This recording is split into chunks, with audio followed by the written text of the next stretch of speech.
Hi, welcome to the Shepherd's Rest Doc Talk. This is episode 181A. I'm Cam and this is Julie. This week's Torah Portion, we are literally at the end of Exodus. What? And it's short. It's from Exodus 38, 21 to the end of chapter 40. And then next week we'll be into Leviticus. So we're exiting Exodus. Yes. Say that 5 times. We're exiting Exodus once. I'm done. Say it once. Well, if you would like to check out some previous years, it is 36 A and B, 88 A and B, and we didn't have one last year because we were in Israel. Yes. And so we have one more week of not having one. Gotcha. Yeah, we really played hooky last year.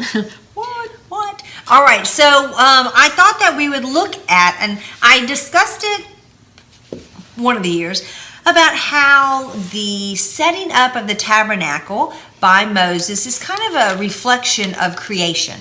And we talked about how Adam and Eve were in the garden, and the setting up of the tabernacle was taking us one step closer to returning to the garden. And then we talked about how New Jerusalem will be the garden here on earth, which is encompassing of the tabernacle, the temple, all that, because that's where he dwells, okay? Right. All right, so I thought we would look at specifically following how the 7 days of creation line up with the example of, or the layout of Moses setting up the tabernacle. Okay. All right.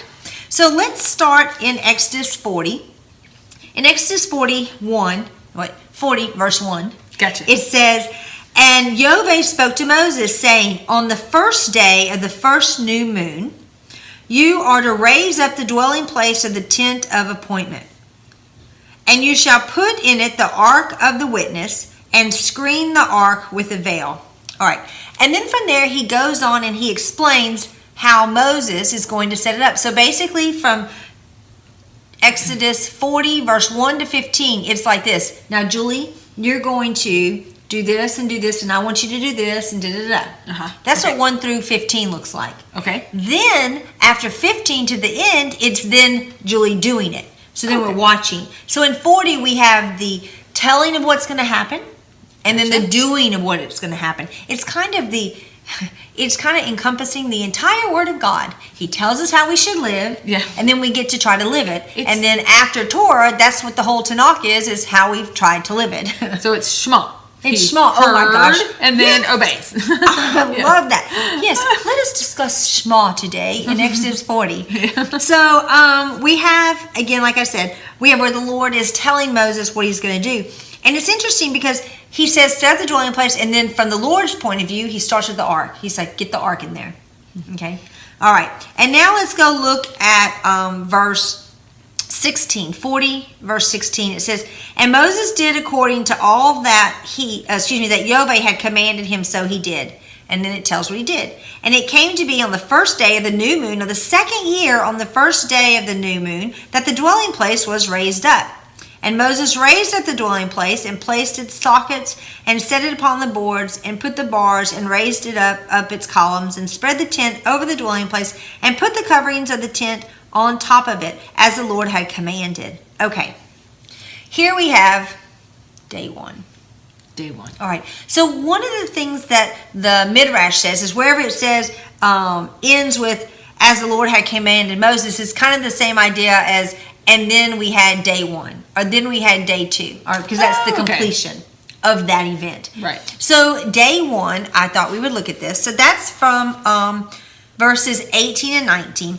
And if you go back to Genesis 1, what's the first thing? Day one, what did God do? Separated dark from light. Separated darkness from light. Right. So let there be light. Let there be light. Yeah. Yes. Day and night. Okay, so here we have the dwelling place set up.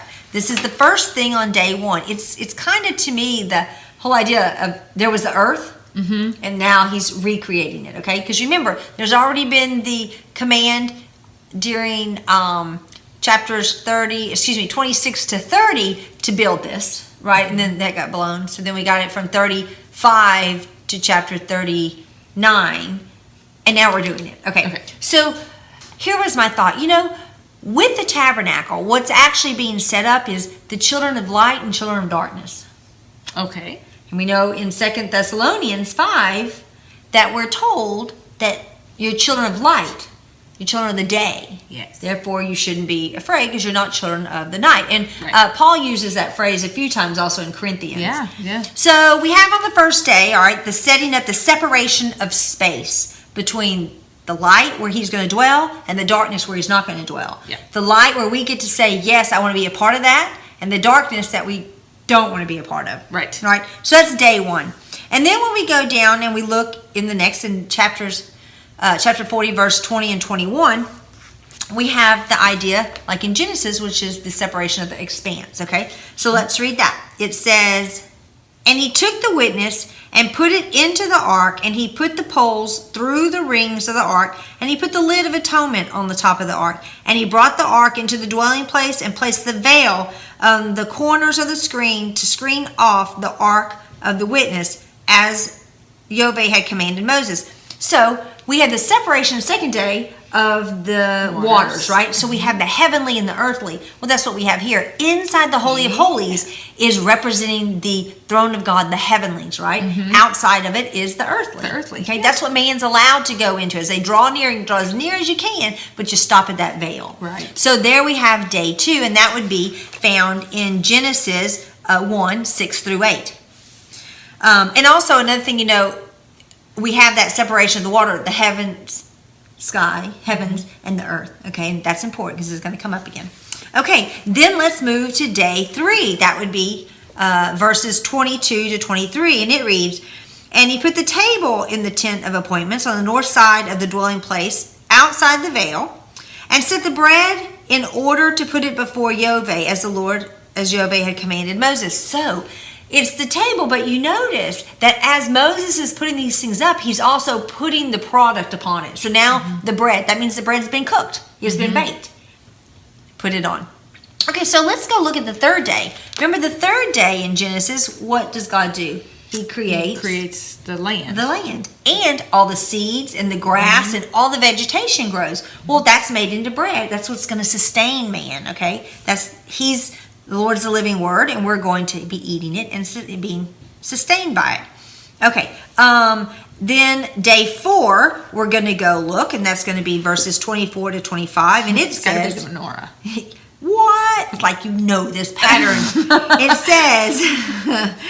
And he put the lampstand in the tent of appointment opposite the table on the south side of the dwelling place. And he lit the lamps before Yahweh as Yahweh had commanded Moses.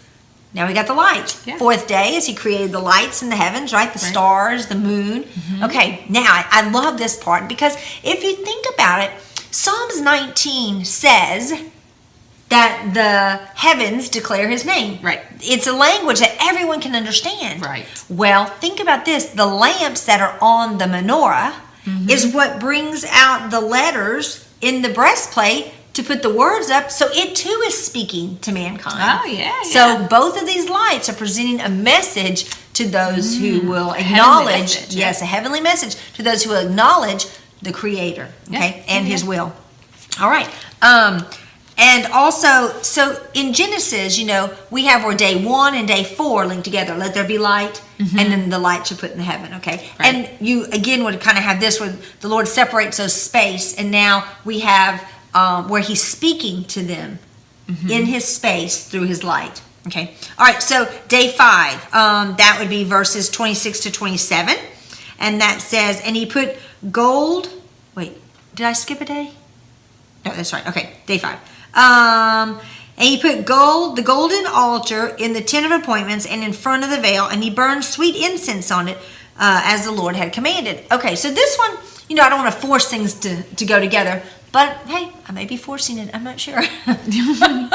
But this one, if we look at Genesis, in Genesis on the 5th day, we have the sky and the birds in the sky and fish in the water, right?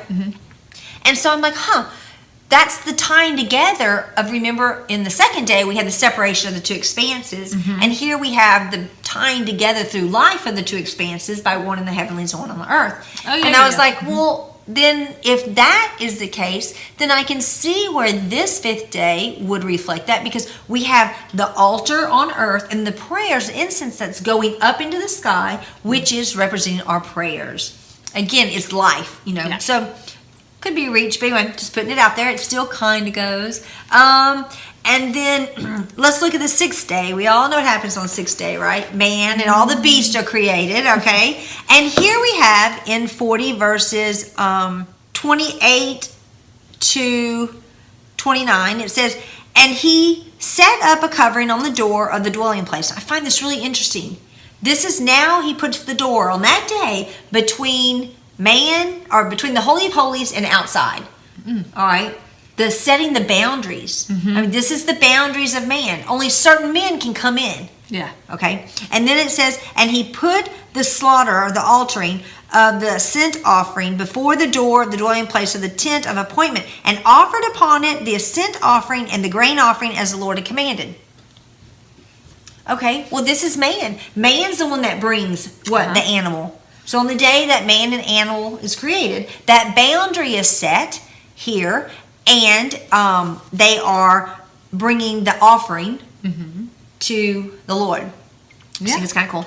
Seventh day. Now this one I find is very interesting because it kind of wraps into the rest of the chapter. But this would be found in chapter 30, verse 30. It says, and he put the basin between the tent of appointment and the altar and put water therein for washing. And Moses and Aaron and his sons washed their hands and their feet with water from it. And they went into the tent of appointment, and they had come near to the altar. They would wash their feet as the Lord commanded. It doesn't say that. It says they would wash as the Lord commanded Moses. All right. So as they're entering in, remember we talked about that, you have to wash before you enter in. So as they're entering into this day of rest, they're washing. Yeah. And then we see after that in verse 34 where the Lord says, the cloud comes down and rests and it's finished. Well, that's the seventh day, right? Yeah. He dwelled among them and rested. Yeah. Now chapter 40 ends and Leviticus begins, but actually Leviticus 8 is lining up with this date. Now, I find that very interesting and significant, and here's why. This is on the first day of Nisan. Okay. We know the day of the month on a calendar, but we don't know the day of the week. Yeah. We know that in chapter 40, verse 12, the Lord says, or 11 says, and you shall anoint the basin and stand it and set it apart, and you shall bring Aaron and his sons to the door of the tent of appointment. I guess it could be an apartment too. And wash them with water. And you shall put on them their holy garments on Aaron and anoint him and set him apart and to serve as priest. And then you shall bring his sons and put the long shirts on them. Okay, and then anoint them. So this is being told in chapter 40 as the last thing before Moses goes and does it. But if we go to Leviticus 8, this is very significant. Leviticus 8 is what picks up where we are in 40. And in Leviticus 8, verse 6, it says, so Moses brought Aaron and his sons and washed them with water. Okay, so that's exactly the same time over there in chapter 40. It says, and put the long shirts on them and girded them with the girdle and dressed them with the robe and okay, and it's the whole thing, okay? And he sets everybody up. He's got everybody together because everything's set up. Now everybody's ready. And now after that point is when Aaron goes to draw near. Okay. But we know in Leviticus 8, there's a process of the ordination, which is 8 days long, right? 7 days and the 8th day draws near. I was going to say, couldn't this be like the first day of the week? It could be. But here's my thought. Because it's 8 days, we don't know what day, and he actually dwells. Wouldn't it be interesting, just a little midrash, if the first day of Nisan on this year, the second year that they left, was on a Shabbat, was a Saturday?